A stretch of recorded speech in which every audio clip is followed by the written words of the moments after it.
Good day everyone! Paano nga ba mag-factor ng polynomials with general trinomial na kung ang first term is not equal to 1? So dito sa video to, papakita natin yung AC method. Example, 2x squared plus 5x plus 2. So first, yung A is equal to 2, yung B is equal to 5, at yung C is equal to 2. So dito, yung AC, ibig sabihin, i-multiply natin yung value ng A sa value ng C. So, yung A natin is 2 at yung C natin is 2. So, 2 times 2 is equal to 4. So, ibig sabihin, we need two numbers that when we add, the sum is 5. Yung 5 na yun yung middle term. And when we multiply, the product is 4. So, yung 4 na yan, ito yung nakuha natin sa AC. First one, yung 1 plus 4 is equal to 5. And then, yung 1 times 4 is equal to 4. That means, yung dalawang numbers na kailangan natin ay 1 and 4. So, yung original given natin, yung 5x, i-rewrite natin as 1x plus 4x. Saan galing yung 1x at 4x? So, yung 1x at 4x, galing yan dun sa nakuha natin na numbers na 1 and 4. So, after natin ma-rewrite, i-group natin. Okay? So, yung first and second term, lalagyan natin ng parenthesis. Tapos, yung third term at yung constant term, lalagyan din natin ng parenthesis. So, dito, wala naman tayong problema dahil ang operation natin dito ay puro plus. So, wala tayong magbabago na operation. Now, kukuha tayo ngayon ng common factor. Yung common factor, ipa-factor out natin yun. So, dito sa 2x squared plus 1x, so ang common factor ay x. So, factor out natin yon. So, matitira sa loob ay 2x plus 1. Kung i-check natin, x times 2x, that is 2x squared. X times 1, that is 1x. So, sa kabila naman, sa 4x plus 2, ano ang common factor? That is 2. So, i-factor out natin. So, anong matitira sa loob? Yung 4x magiging 2x. At yung 2 magiging 1. Check natin. 2 times 2x, that is 4x. Then 2 times 1, that is 2. After that, kung mapapansin natin, meron tayong common factor na 2x plus 1. So, isulat natin yon.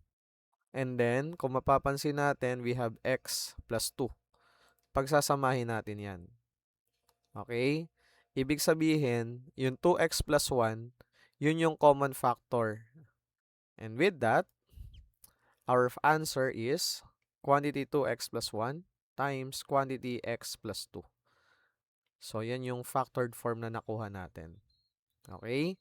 So, kung i-check natin, pwede natin gamitan yan ng FOIL method o kaya naman ng area model. For example number 2, we have 4x squared minus 4x minus 3. So, yung A natin is equal to 4.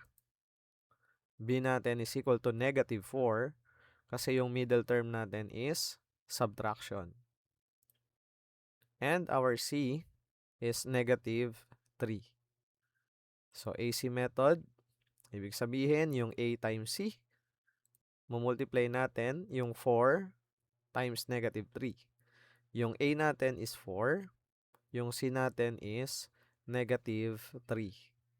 So, 4 times negative 3, that is negative 12. Ibig sabihin, kailangan natin ng number na kapag pinag-add, the sum is negative 4. Ayun yung middle term. At kapag pinag-multiply, the product is negative 12. So, una, meron tayong 2 plus negative 6, that is equal to negative 4. And then, yung 2 times negative 6, that is negative 12. So, ibig sabihin, yung dalawang numbers na nakuha natin ay 2 and negative 6. So, yung original equation, babaguhin natin. Gagawin nating 4x squared plus 2x minus 6x minus 3. Na ibig sabihin, yung negative 4x, ginawa nating 2x minus 6x. And then, i-group natin. Lagyan ng parenthesis yung first and second.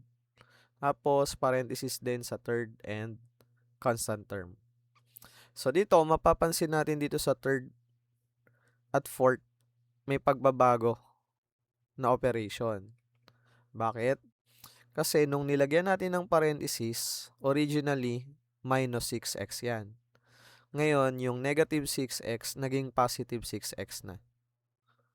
Okay? Kasi nasa labas na yung minus. So, yung kanina naman na minus 3, naging plus 3 na. Kasi nga po, nilabas natin yung minus. Okay? Kung i-check natin yan, negative times positive, that is negative 6x. Negative times positive 3, that is negative 3. Okay? So, dito, kailangan naman natin mag-factor out ng common factor. So, sa first and second, ang common factor is 2x. So, matitira sa loob, 2x plus 1. 2x times 2x, 4x squared.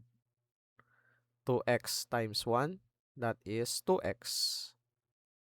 Okay, sa kabila naman, yung common factor ng 6x at 3 ay 3. So, matitira sa loob, 2x plus 1. So, to check, 3 times 2x, that is 6x.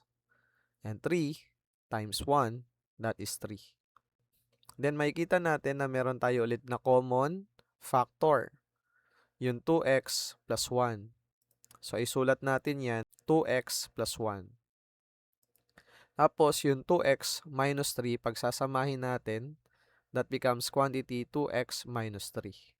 So, therefore, the answer is quantity 2x plus 1 times quantity 2x minus 3. So, dito na muna natin tatapusin yung video. At kung meron kayong question, ilagay nyo lamang dyan sa comment section. And for more video like this, don't forget to follow and subscribe. Thank you. See you on the next video.